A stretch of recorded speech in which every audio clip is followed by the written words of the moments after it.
on now to our penultimate session of the day. This is on innovative financial mechanisms, how to raise the trillions for low carbon investments and climate resilience. And we've been hearing a lot during the course of today and yesterday afternoon, and here's a little introductory video for us.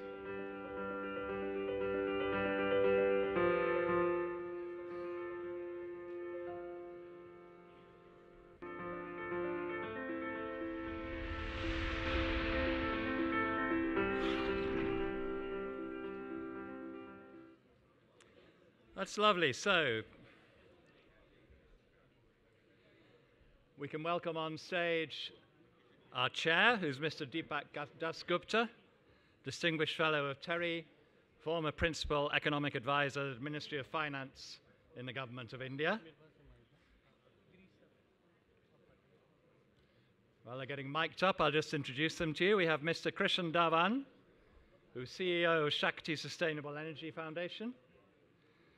Dr. Gireesh Shrimali, Director, Climate Policy Initiative of India. Mr. Douglas Sims, who's Director of Strategy and Finance, the Center for Market Innovation at the Natural Resources Defense Council. Dr. Leena Srivastava, who is Vice-Chancellor of TERI School of Advanced Studies. Laurence Tubiana, who's CEO of European Climate Foundation. And last but not least, Namita Vikas, who's Group President and Global Head of Climate Strategy and Responsible Banking at Yes Bank Limited. So I'll hand over to Mr. Dasgupta to lead our discussion. I think we're having about 40 minutes. Every time I hear the time is getting cut, which is that. good. It's like that. Because it forces us to be short and sharp. So financial mechanisms for financial innovation. So late in the afternoon is not a time to be talking about finance. But in fact, it is a very exciting time just now to talk about finance. Why? Because we need to raise massive sums of money if we are to keep the world safe. And finance is one of those things. It's not quite the engineering style, but it is engineering. We are dealing with if we are to be in a safer world, we need to step up the levels and pace and scale. Pace and scale of financing. And one of the tricks to that from what you'll hear from our very distinguished panel, we are very lucky to have such a superb panel sitting here, and they will tell us in very short time about what they might be able to give us a sense of how we can tweak the envelope to get us to where we want to be. So without much ado, I will turn to the first speaker. Gireesh, you're on the first, and you'll give us a canvas of what's happening globally, I presume. Okay. 4 minutes to each of the speakers in turn. Okay. And we have some sense of where each of us want to be. Okay. Over to you. All right. Thank you, Mr. Dasgupta, and thanks for inviting me here. For people who don't know us, I work at Climate Policy Initiative. I'm the director of the India office, and CPI works on the most important energy and land use policies around the world with a particular focus on finance. What I'll do today is to talk a little bit about India's financing needs and then perhaps connect to the global landscape. Now, if you look at just India's NDCs, we have about 175 gigawatts of renewables as our NDC by 2022. And if you just look at that, we need about somewhere between 100 to 150 billion dollars of additional investment. But if you look at the up to the 2040 potential, we need about $500 billion of money. And this money for renewable energy has to come from various different sources, including the private sector, including the development financial institutions. But more importantly, we have to also attract institutional investment. And when I say institutional investment, I mean pension funds, insurance companies, and insurance companies that are life and both life and non-life. And there is enough money. The domestic institutional investors have assets under management of about $500 billion. The foreign institutional investors have assets under management of about $70 trillion. There's enough money that can flow, but that money is not going to flow because there are multiple barriers, and we can talk about the barriers. Where I want to go is how we can get the money to flow, and what we've been working on a lot is what we call blended finance instruments, where the public sector takes part of the risk, so the private sector comes and invests. I will just mention our one of our core facilities called the Innovation Lab for Climate Finance, or Innovation Lab for Green Finance. We have one globally, we have one in India, and we are developing a lot of these blended finance instruments. And as we go through this session, I can give you examples. But one of our instruments called Climate Investor One, which is a global instrument, it's focused on Africa. It has raised about $500 million in funding in blended finance, and it's basically developing projects, all levels of projects, starting from construction, development, and refinancing of those projects. So with that, I would stop here, and happy to answer questions going forward. Thank you. Great, thanks Gireesh. So let me turn to Laurence, Tubiana, to talk a little bit about the European sense about Paris Agreement and post-Paris Agreement. There's a lot of expectations about the $100 billion a year that was expected to flow, $100 billion a year that was expected to flow from the rich countries to the, I should say, from the Annex 1 to the Annex 2 countries. And what's your sense on where we are? And we think there's some exciting developments coming, and whatever else you wish to talk about in that. Thank you. And again, I don't want to rush, but there are many things happening. And on the public funding side, we see an evolution, and I think very, very soon there will be a new OECD report to try to measure where we are, if we are far or not, and its situation is improving. For example, France approved a target for climate finance that will be managed by the French Agency of Development, that will go from what is around 8 billion a year to 13 billion a year, where we want the agency to be 100% Paris compatible. So a lot more capacity to contribute and to work with developing countries on climate. Of course, I think on the climate financing and the implementation of Paris, we have, and you may remember the Article 2, we were very keen to put that in the Article 2, the global goal on net zero emission by the end of the century, and moving finance from brown to green. The whole finance, not only part of it, but the whole finance. And so I see two elements there that are, in my view, good. We are now thinking every time, even the public funding is thinking every time of how we offer guarantees to attract private investment. And of course, your country is a perfect example when we could use blended finance, where we could take some kind of risk by the public sector, including, of course, the international public agencies. World Bank, AFD, and many others are trying to do that seriously now, to offer guarantees like we did in Europe with the European Investment Bank, the Juncker Plan, and the EBRD teaming together to offer better conditions, better access to capital markets. And then we have the idea of developing green banks, green development banks, green bonds, a new instrument that I think CPI have been very active on. So that's the opportunity side. And the other thing is we have to, in a way, encourage the capital to flow from brown to green.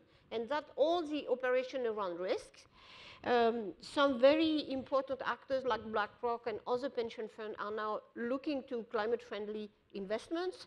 And the way that the task force of the Financial Stability Board has provided some recommendations that are really looked in particular in a particular group of G20, and many countries now are going to do that recommendation mandatory. So investors would report on the risks, the carbon risks they are facing, and that could create this innovation, this innovative fund flowing to the investment needs in the developing countries for clean development. And I think that could go really far, because that's not only government, that could be local authorities as well, in a way that could borrow on the international market, supported by this guarantee scheme. And we can get pretty good condition now if the government, if the public sector take the risk of the policy risk, the political risk, sometimes the currency one. And I think that could create a totally different, whereas if I look at India, I am impressed by the technological level now, in particular on renewable energy, the capacity to have solar or wind at very, very cheap price. Now we have to invest in the grid, in the off-grid as well. And there, I think if projects are well managed, and if there is this guarantee, we can unleash a lot of funding, including capital from outside combined to Indian private capital. So I think the situation has changed totally from before Paris. Again, I don't want to be too long, but before Paris, we tried to have all these institutional investors taking commitments. They took some, but the after Paris that has really generated a lot more enthusiasm. So I'm confident on the capacity if policies enabling our environment, of course, are there. If not, they would not come. Fantastic. So despite the sense of sometimes we go through these phases where we are pessimistic and then we turn optimistic, but the reality is lots been happening on the ground, both on the policy side and on the framework. So let me at this point turn to Krishan. What is your sense of perspective sitting here at Shakti Foundation, telling us what's the policy side of the story, where are we? Okay, thank you, Dipak. So, you know, I think any discussion on finance involves assessment of risk and return on risk. And there are many ways to address risk and alleviate risk, but I think one of the key ones is policy certainty. And it's very difficult to expect private investment to step up if there is no policy or unfavorable policy or a high degree of uncertainty. So I think the work that we support on policy greatly helps create a stable and a more certain policy environment, which contributes to attracting capital and actually reducing the cost of capital because of potentially lower assessments attached to the risk premium. The conversation, as we've already seen on finance, is obviously a wide-ranging one. It ranges from country-level capital flows to those at the project level down to the village mini-grid. So to provide some sort of more granular input to this conversation, one of the things we've been doing is in particular looking at urban local bodies. A lot of what will happen, good or bad, in our country will happen at the city level. We're already highly urbanized, and the extent to which we will increase our urbanization is going to grow significantly. Cities are becoming not only centers of population, but also obviously centers of economic activity, and as a result of emissions. And this covers transportation, the built environment, et cetera. If we look at the Indian financial markets, one gap is in municipal bonds. And that really isn't a market that actually exists, unlike in many other parts of the world. And unless we can get urban local bodies to be financially independent, to be able to raise funds independently, and to invest in clean energy projects, we will be a long ways off from where we need to be. And an analysis of our urban local bodies shows that many of them don't even undertake double entry accounting. And many of them don't publish annual reports, balance sheets, et cetera. So for them to get creditworthy, and I'm being fairly granular here, as I said, one example. One of the first things they need to do is learn how to maintain a book of accounts and to publish annual reports and financial statements, so they can get rated, and so that the investment community can make some decisions on what they're going to be. So to that end, what we've started doing is actually working with our partners to actually increase sort of the financial literacy at urban local bodies, starting with the city of Udaipur, which has actually just recently come out with a published annual report, I think the first by any city in the country, which is designed to be a model for other municipalities across the country. I think maybe there's been 2 or 3 municipal bonds in a country which has hundreds of municipalities. So if we can strengthen the financial systems at urban local bodies, help their accounting and reporting systems, get them rated, I think we would have addressed one of many important elements on the path to accessing finance that's needed for our development, our sustainable development journey. So there's obviously many other areas we're working on. Gireesh alluded to the Innovation Finance Lab. Shakti's been working with CPI for the last 3 years on the India specifics of this. And to the extent we're talking about innovation, I think this has been an excellent program that CPI had started elsewhere in the world and is now brought into India, where we actually invite suggestions from the financial community at large for innovative ideas around financing, ideas that may not be well developed or present in the market. And we've been actually quite impressed by both the volume and the quality of ideas that we've received. And then CPI has actually shepherded these sort of raw ideas into more fungible or tangible working products. And the 3rd cycle was just completed a week ago, and I think, Gireesh, you announced the findings a day or 2 ago, right? Yes. So just to give you a sense of what the sort of projects that have been selected there, one is, personally, I think the good news is that 2 out of the 3 focus on transportation. I think too often our conversation is only on power. And not that that's not important, it's actually very important, but not enough on transport.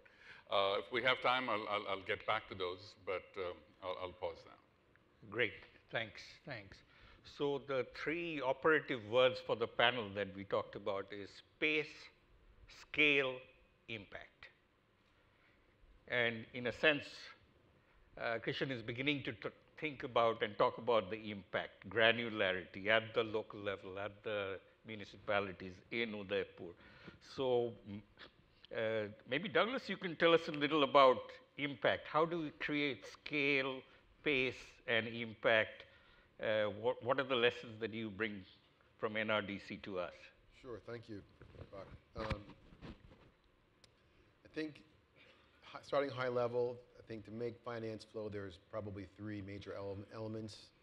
There's got to be information flow, which we're seeing become demanded by investors about the nature of climate risk and opportunities, the task force for climate disclosures. That information flow is being increased to all parts of the financial system, from bond investors, stock investors, banks, to really understand and characterize the risks, which will allow them to invest more and divest where they shouldn't be investing.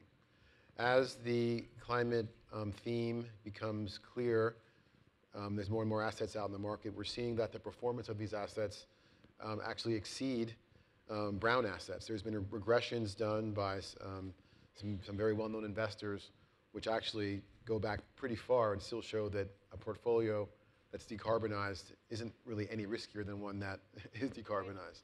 So information is the first thing. That information allows better valuation of the assets in the marketplace. And I think we're seeing valuation ultimately is about who pays, how much they pay, and what they're willing to pay. And so we're seeing, it's interesting to see some of this applies, I think, to infrastructure, especially because infrastructure has multiple benefits which have not been traditionally valued properly. We've overvalued certain features of the fossil fuel system, and we've undervalued other features. And so what we're seeing now is, because of things like fintech and other things, we can actually track a lot more of this value. We know, for example, and the leading edge here is solar. We know, for example, that solar has locational value. You put solar in a certain place where there's going to be demand growth, you can pay more for it. Solar's worth more because it coincides with peak demand. We see that, of course, on the other side of the ledger, the risk associated with fossil fuels, both environmental social and stranded asset risk is increasing. And also the value of co-benefits is being understood. We've worked with, in the US, with mortgage lenders who understand that if you live near public transportation and you have an efficient house, you have more free cash flow to service your mortgage.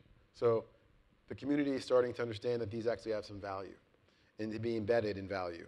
And that also enables the public sector to be more willing to pay for some of these services, which seem more expensive up front, but in fact, over time are not. So it's worth saying that, of course, our main financial tools, some of them are future weighted. Net present value discounts the future. So we're understanding life cycle costs, important. So the last piece is execution. How do we execute? Once we have the information, proper valuation, how do we execute transactions? And that's what our work focuses on, complements some of the work on instruments to look at what are the institutions, the local institutions that can connect the dots, provide specialist advice on the green sectors, and drive and accelerate to scale investment in these sectors. So the green banks, which Laurence mentioned, is something which we find is a very compelling model, which so far has been a model really in the OECD countries. And we work with 6 so-called green banks. They're not banks. They're more like green funds. They're ring-fenced pools of capital that aren't designed to lend to projects, but they're designed to figure out what is stopping investment in a particular sector, and what is the minimum state action which can unlock private capital. We can get into more later, but I'll stop there. Thank you so much. So let me turn at this stage to Namita. Namita, your bank is the most, what should we say, the most interesting activities over the last several years, especially in the green bond side, but much more than that. So what's your sense about where are we and what's the possibilities ahead? Thank you very much. Hearing to the panelists and particularly Gireesh very rightly put forth that there's a huge requirement of trillions of dollars that are necessary to fuel two sectors. Mark Carney said that it is a $7 trillion opportunity every year. Mark Carney, the government of England, and that's the kind of opportunity that stands in front of the financial sector from a climate finance perspective. But when you look at the private sector, particularly banks, especially in India, it is very regulated, and therefore the risk sharing mechanism really needs to be looked at here, taking into consideration the scale and the impact, because ultimately we are talking about the 1.5 billion people who we need to cater to. So that's the kind of volume we are looking at. Having said that, the green bond market really picked up because there was a policy push in terms of certain exemptions that were given to the banking sector. We took the plunge because we understood the risks in the renewable energy sector very well, and that's how we took the plunge in 2015, issuing the first bond. But what I want to really highlight here is a second bond and bringing in the risk sharing mechanism here. So the second bond was issued by the International Finance Corporation. It was a rupee denominated bond, a small amount, 330 crores, on the London Stock Exchange, and the proceeds were then privately placed into Yes Bank's second bond, which we then followed through here. Now the innovation here really was an ability of a AAA rated developmental financial institution to raise mainstream capital from investors and then plow that back into an emerging country and two sectors. I think that is the innovation in this entire green bond market that we are looking. And we need more and more of development financial institution participation to bring about these mechanisms. The other point that I want to really make here is that credit enhancements have worked very well, but I think there's a need to make it really very interesting and innovative. And again, I'm just going back to Gireesh because he also spoke about blended finance. I want to talk about one blended finance demonstration that we've already done for development financial institutions. And I would like to cite this example here. There are 48,000 salt pan farmers, mainly women, which work in the run of Kutch. from September to April every year in 52 to 55 degrees centigrade of heat and making salt, and in pathetic conditions. They have no access to formal credit.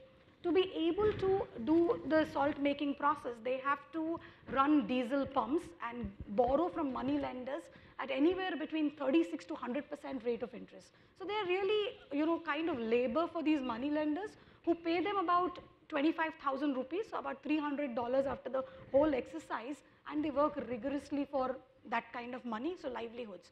So we looked at nip in the bud, and we said, how do we move these to solar pumps? Because they have to borrow on account of diesel to run the diesel pumps, right?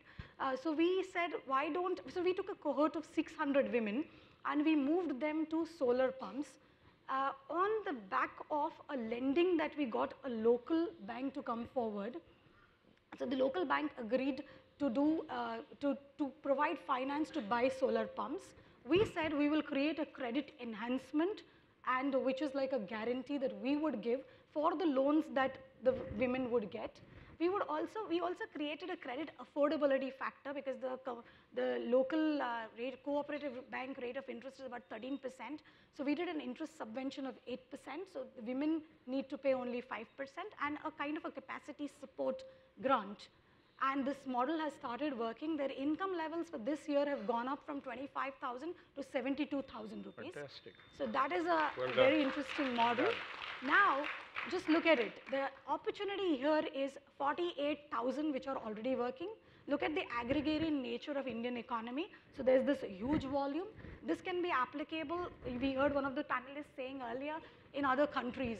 So, you look at those countries where agriculture is predominant and diesel pumps are being used. Now, what we are trying to demonstrate here is this is the new emerging role of developmental financial institutions or large sovereign funds to bring in different kind of guarantees and not do the regular multilateral guarantee mechanism to flow capital. I think that's really the innovation that needs to come in. Fantastic.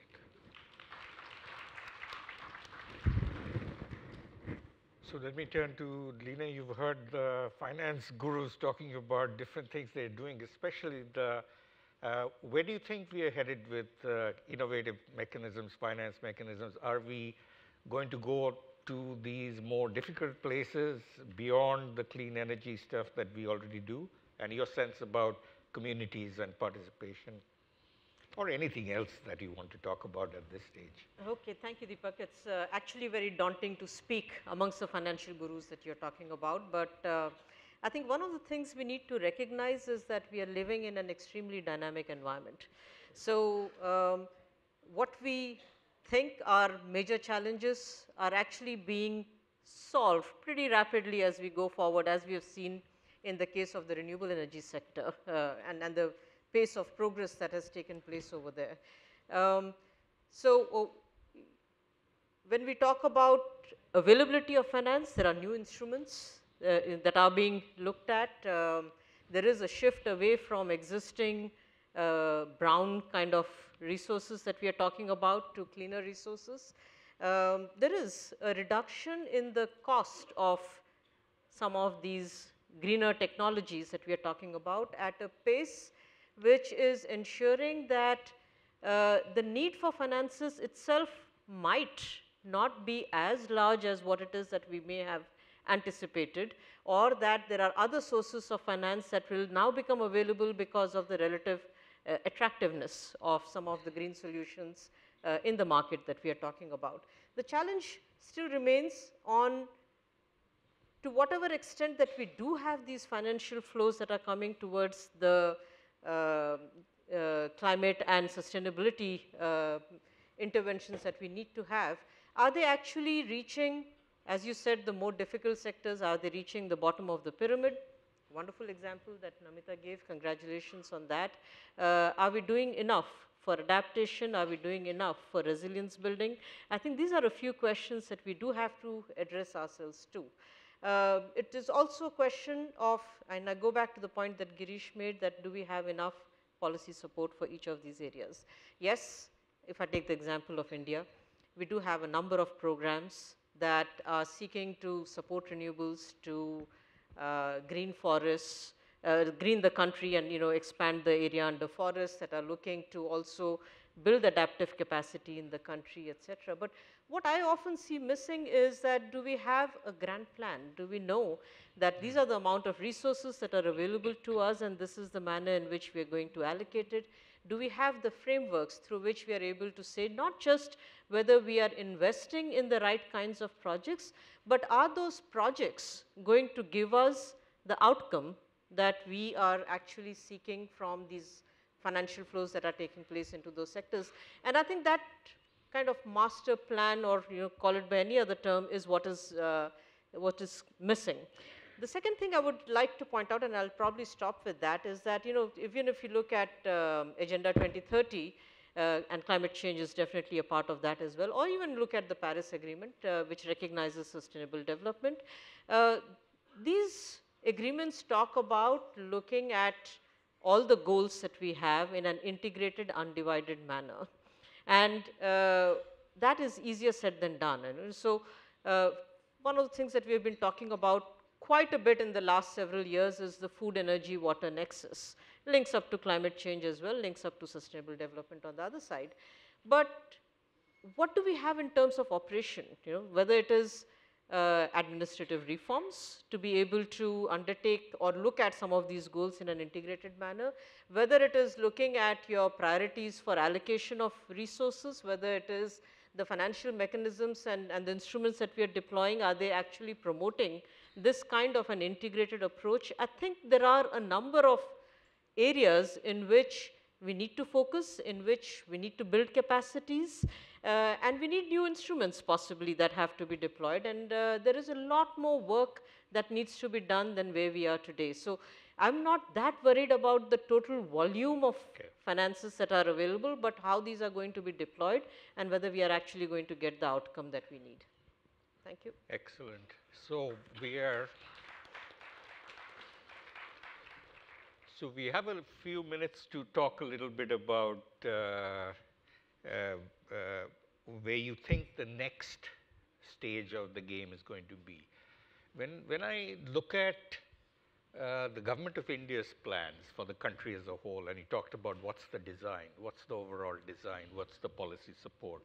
And when I think about whether it is the renewable side or whether it is extending finance for run of Kutch and much more widely in peninsular India with its adaptation shocks, I think the basics of the plan is that the government will take, in a sense, it's almost saying that we will take all the policy measures that you think are necessary for us to get there.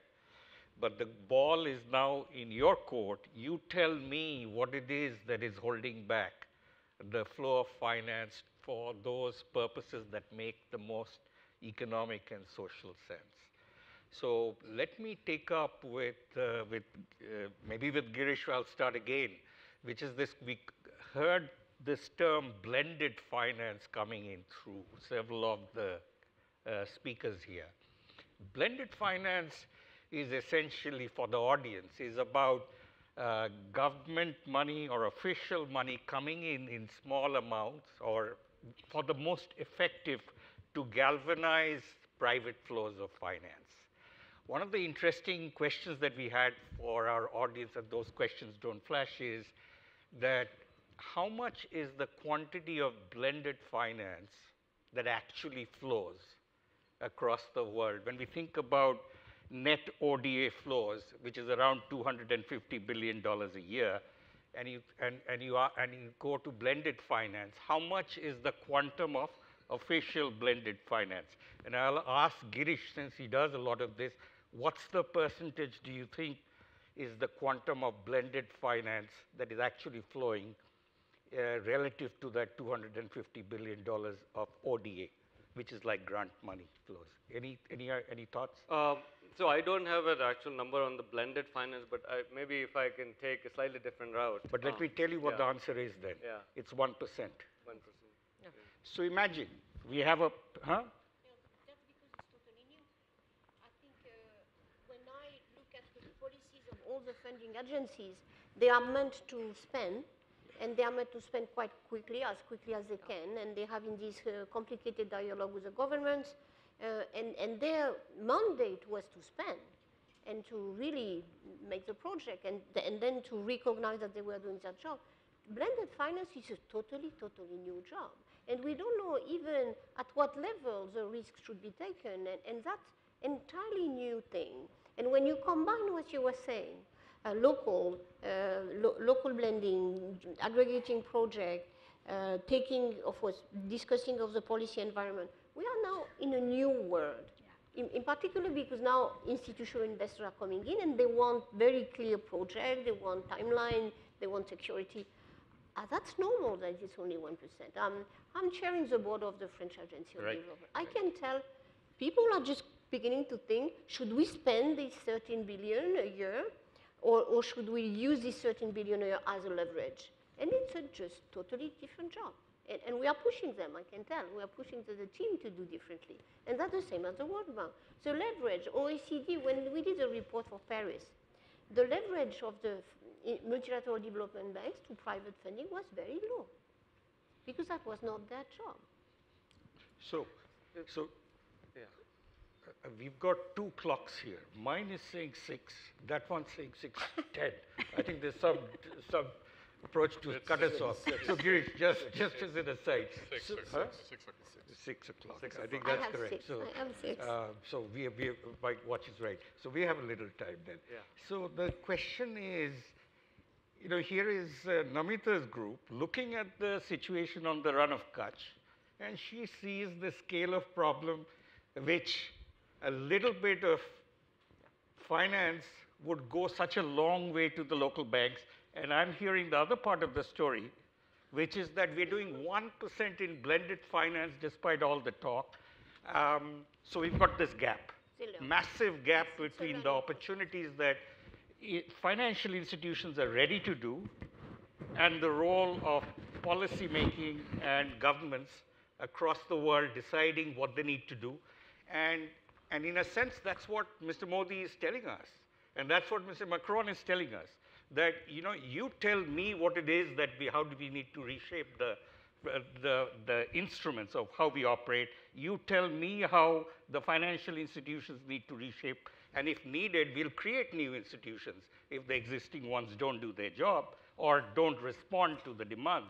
So that's the challenge. So Gireesh, tell me, you're the innovating, you're doing the labs. Tell us what your labs are telling us on this. So what we are learning from the labs is interesting. But just to take a step back for people who don't understand how the labs work is there's a lot of discussion, and you alluded to that, which is where is the money flowing? There's a commitment of $100 billion, and is the money flowing, and this $100 billion should come from the north to the south. But when you look at the actual flows, it's much less. And the reason for that is you need to have what you call so-called projects.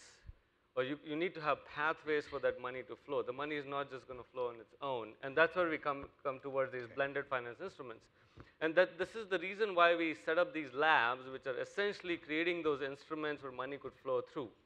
Now, I'll just talk about a couple of challenges that we are facing. One is it's taking us a long time to implement these so-called blended finance or risk mitigating instruments. And what we're realizing is that we're running this as an incubator, but we need to have more commitment. We need to have more commitment institutionally on one side and of the climate finance funds on the other side. At this point, we do not have a commitment, for example, from GCF on all the instruments that are coming out of the labs that'll go through the GCF pipeline automatically. If we could have that agreement in place, that will be a big win, right? And we, as the lab, we are doing everything that's required in the global process. We are involving all stakeholders. We're getting the stamp of approval. So these are all vetted, ready to go project from a public-private partnership kind of angle. So all we need is commitment on the sink side, where these instruments flow directly through some of these the facilities that are being set up. So that is my kind of call for action here. Okay. So let me take that a little further. So Douglas, you're the person who's been trying these green banks. What's actually happening? What's your experience? How much time? How can we speed the process up? Sure. So I think so the green bank idea is to create the workshop, as you were, for these instruments, because the instruments need to have a natural home to be deployed and tested. And as Leena was saying, we're in a very dynamic environment. And what was true last year is not true this year, won't be true next year. So the Green Bank proposition is that you need an institution whose sole job is to lend capital based on local conditions that are constantly changing. The problem with some of the GCF format, as it is now, is that it's designed around a single intervention, which is proposed 2 years before, and it comes through and it's too late. So wouldn't it be better to capitalize an institution that's locally staffed, locally controlled, whose job it is to figure out, okay, what does India need to catalyze offshore wind or storage or EVs or whatever, and the team just does that. That's their job.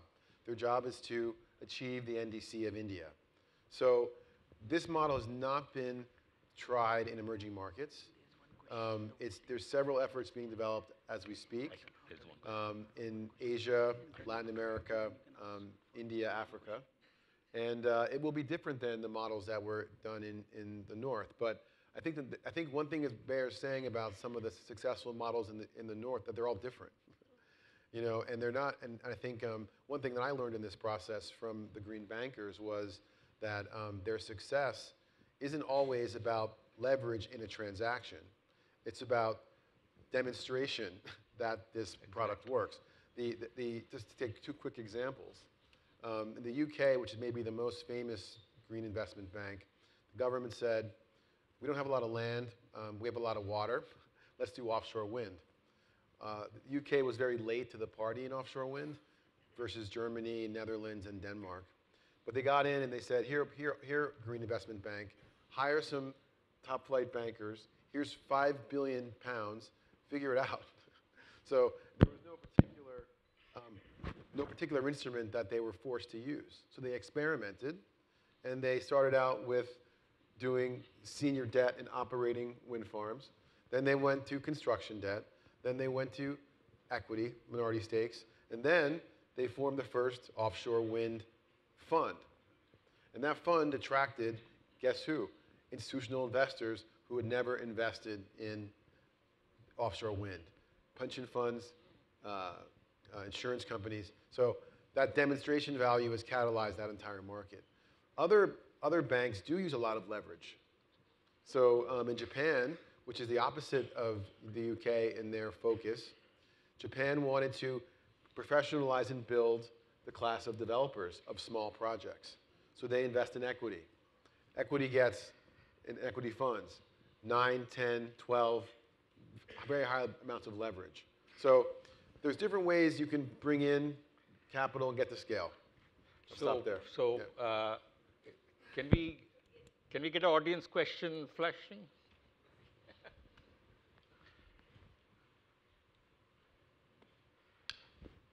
Can people read it?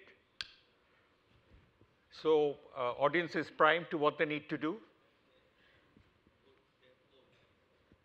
On the phones, okay. So the audience will vote on your little voting gizmos, which you have with you, I believe.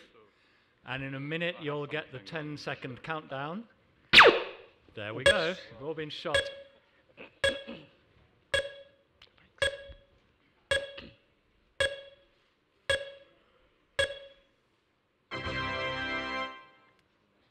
And there we are. So we plumped for $1 trillion, narrowly, over 100 billion, the Paris commitment.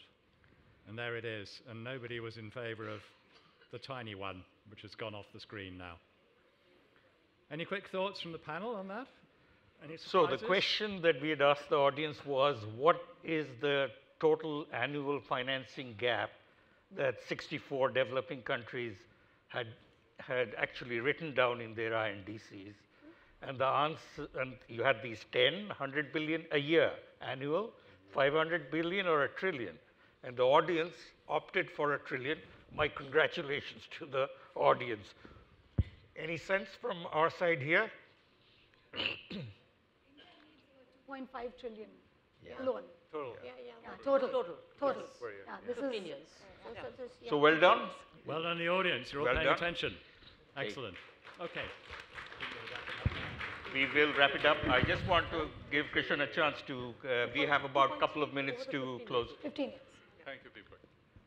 So I think this conversation on blended capital has been very interesting, and the definition you used was a blend of public money with private money. Right. But there's another aspect of blended capital that you know, we're engaged in. I think so is Gireesh.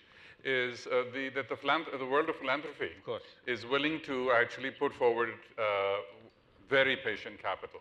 Yeah. With no actual expectations of return, but again, looking to leverage their investment in an attempt to facilitate financial flows by either lowering the risk perception or lowering the effective cost. And this isn't often when we discuss capital, people assume we're talking about equity. But for many projects in India, in the renewable energy space, the lack isn't of equity, it's actually of debt. Because there's enough people willing to take equity risk, but there's not enough people willing to provide the debt capital. And there are philanthropies that have active programs in the country that are beginning to seed this sort of initiatives as well to try to leverage the funds they have. So we'll be drawing to a close. I wish to thank the panel for the very, very insightful comments. I think generally speaking, what you're seeing is that we are all sharing in a common goal. We are all speaking the same language across the world, which is that we have technology which is available on a much bigger scale than anyone could have guessed. It's a very dynamic world, as Leena says, and the finance world is beginning to understand the scope and scale of the challenge. And it's a glass half full. We are not quite there, but we are making, I think, post the Paris Agreement, there's a sense of understanding that we need to move much faster, whether it is in philanthropies, but much bigger than philanthropies. The goal in hand is not going to be met by philanthropies. It's going to be met by an absolutely dedicated sense of policy and purpose, and we have that opportunity. So thank you to my panelists for a great thing, and thank you to the audience. Thanks.